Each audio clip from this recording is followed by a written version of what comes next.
পাটরাইলেই ৫,৫০০-এর উপরে তাঁত ছিল এবং সকালে ঘুমই ভাঙতো আমাদের তাঁতের খটখট শব্দ থেকে। বিশ্ব দরবারে এটার স্থান পেয়েছে, এটার আর অনুভূতির কিছু নেই। আমরা খুবই আনন্দিত, আপ্লুত। আমরা এটা নিয়ে আরও সেমিনার করব। খুব সুন্দর একটা আমাদেরকে মর্যাদা দিয়েছে।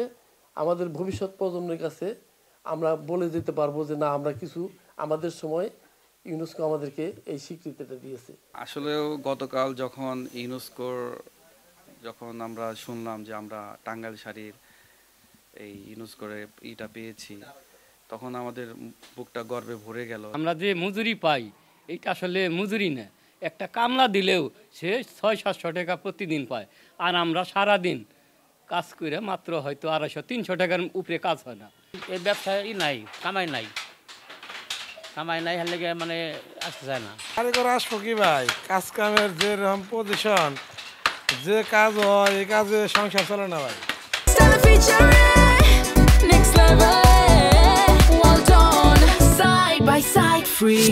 ইউনেস্কো যে স্বীকৃতিটা পেল, এটা আমাদের অনেক আগেই পাওয়ার কথা ছিল, কারণ এটা অতি প্রাচীন একটা শিল্প।